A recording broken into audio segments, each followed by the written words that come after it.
Let's talk about the patch notes.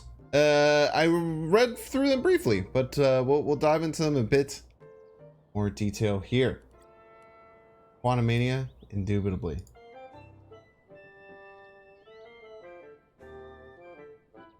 New feature, Spotlight Cache. Spotlight Cache is a brand new way to acquire new release cards.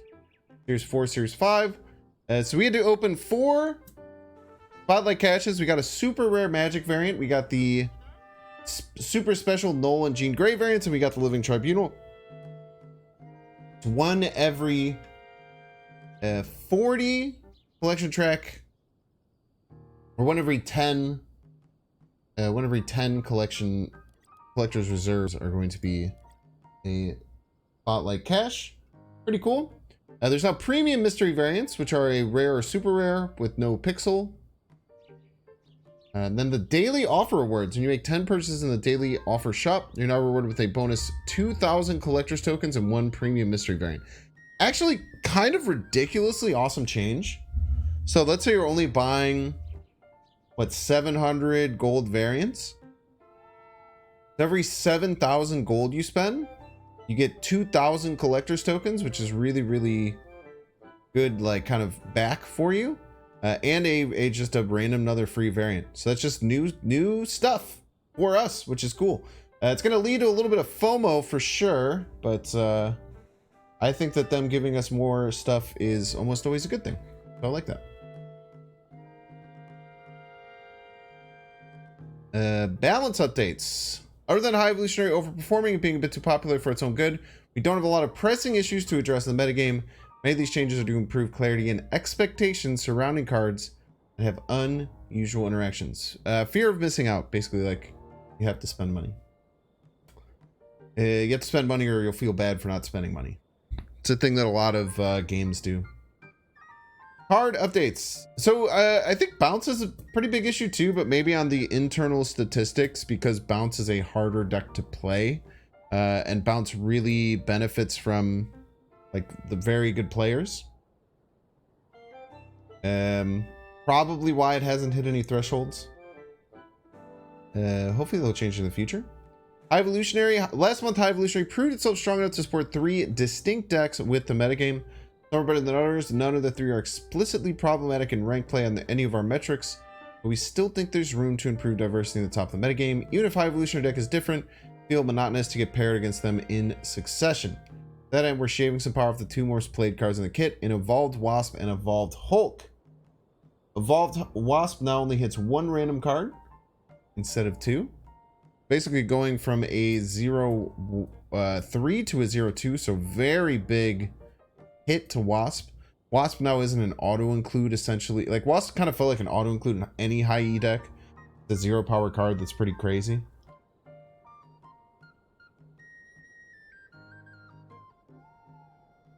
So now it's not like an auto-include. Still very strong, though. Especially in any kind of deck with Jane Foster or Thor, or any kind of Lockjaw deck, still going to be in there. Pretty simple. Wasp 2 good. Waspa's fantastic in conjunction with Lockjaw. We're getting +4 bonus on 2 Lockjaw rolls rather than a 0-3. Yeah, it was really, really strong. We can't immediately impact all these decks. Yeah, it's probably in every single one of them, as was the Hulk. So I don't love the Hulk change. My suggested Hulk change was to change Hulk to a base 613 and then change his ongoing to +1 for each turn you ended with unspent energy.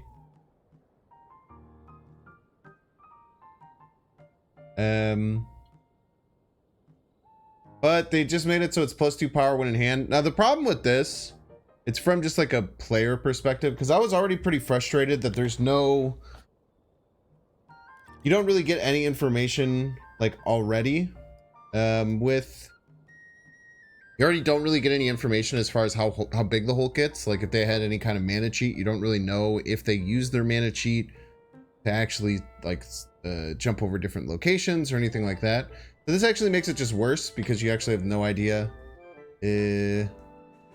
Yeah, there's just no idea what to do. You have no idea how big it's going to be when they drop it. So it's going to be kind of frustrating for sure. Similarly, Hulk appears in every High Evolutionary show we've been monitoring.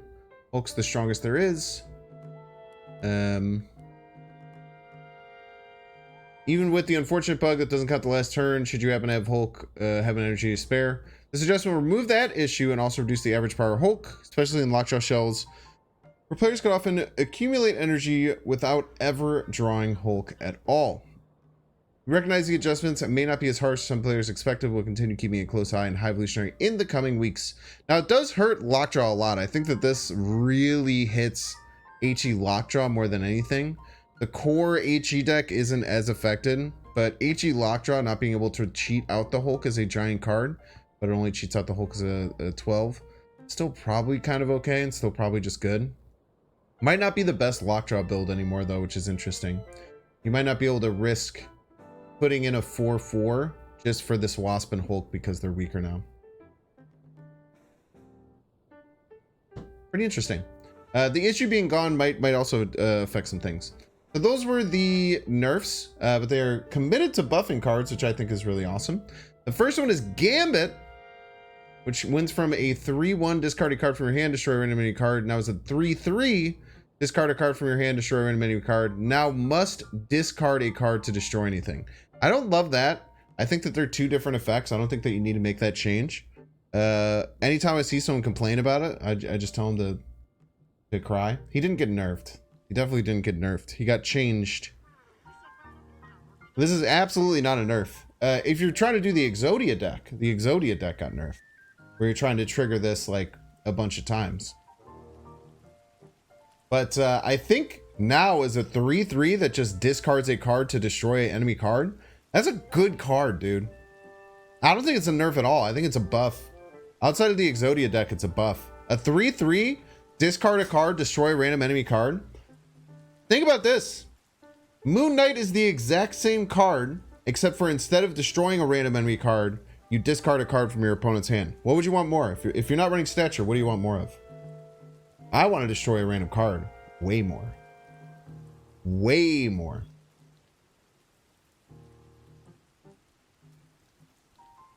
Way more. You choose discard a random card? I'm built different than I suppose. I'd much rather have this in my deck than Moon Knight. Unless I'm running Stature. Way more. Sometimes now players know the confusing dissonance between Gambit's effect and destroying cards and discard or not, where Armzol must destroy his target in order to create copies of it. This should being inconsistent. Gambit's creative concept is throwing cards at enemies. If you had no cards to throw, why would it work? Since this is a nerf, Gambit's not a highly played card. We're compensating for that loss with +2 power. Wong combo decks will suffer a bit. Perhaps you need to start including something like Apocalypse or Shawarma. They want to blow up the board. However, not using Gambit in a more traditional sense might be an interesting option. Gambit and Surfer decks now, maybe. Final turn, throw a Surfer out there, or throw a Gambit out there. Could be cool.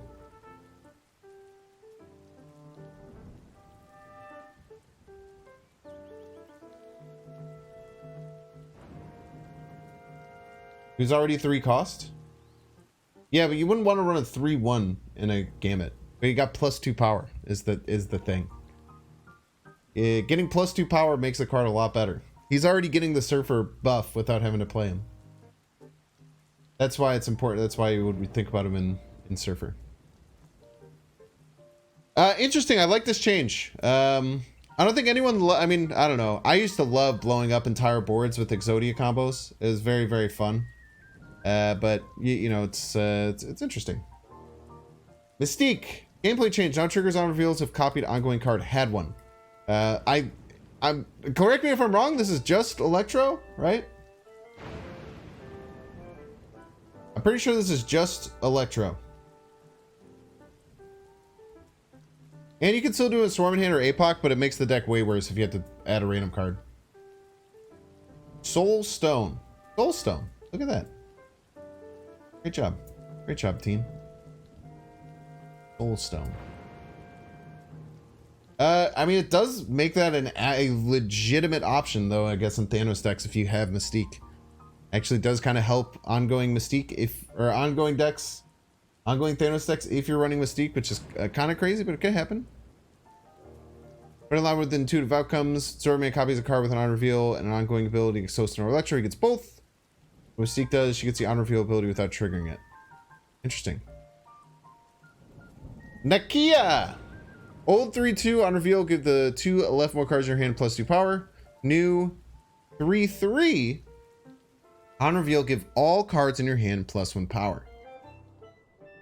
People have already thought about adding Nakia to Surfer decks, because you run Brood in those decks already. But you're kind of at the will of landing Brood on that left side. Now you don't have to do that, and you get a little bit less power. But Nakia herself gets a little bit more power. She doesn't feel as terrible on the board when you play her. If you have, you know, multiple cards in hand, you know, Surfer decks, you're usually playing like 1 card on turn 1 or 2 if you're lucky. And then you're kind of playing out more cards later. Very interesting. Very interesting. He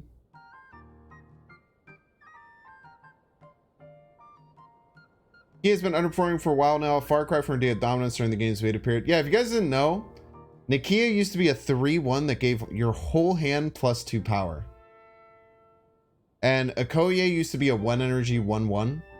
So basically, if there was a point in beta where every single deck had Okoye and Nakia, and what you wanted to do is play Okoye on 1, or nothing on 1, skip turn 2, and then play Nakia on 3, and then burst out your hand. It's crazy, man.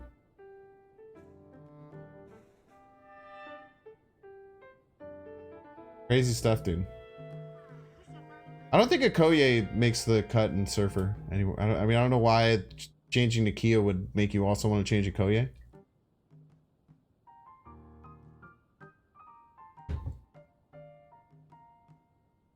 Okoye was actually originally printed as a 2-1 that gave +2 to all the cards in your deck and didn't really see play.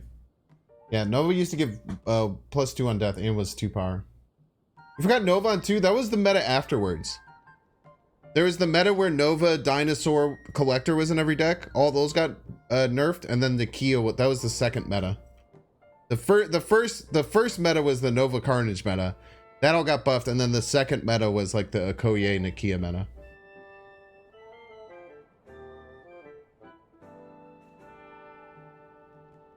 Very interesting. Black Bolt. Your opponent must discard the lowest cost card in their hand. On reveal, lowest cost card from your opponent's hand. They also, like, I guess, changed there's like a weird interaction with Black Bolt and any random effect where it would hit the leftmost card in your hand. I don't think we really need to touch on these. These are just text-only updates that mean the exact same thing. There was a couple in here that were kind of surprising.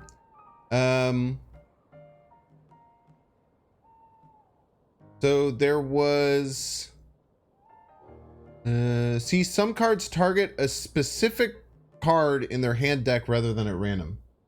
Fix an issue prevented... Here we go.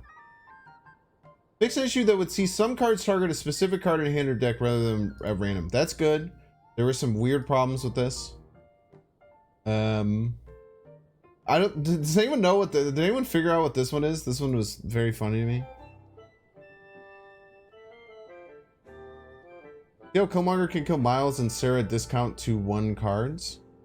I heard that it was with Miles, it's just the turn you play it, if I'm not mistaken. Living Trigger will mishandle max power cap. Living Trigger will take effect before the card was revealed. Yeah, that was weird. Yeah, okay, so this one. Cause an issue where Black Bolt to always discard the leftmost card in the event that several cards the same cost were targeted. Very interesting. Once Marie Hill draws a card. Yo, shout out to my girl. Updated Nebula's VFX to trigger before cards are revealed rather than after. Updated Nebula's VFX to trigger before cards are revealed rather than after. Nebula's...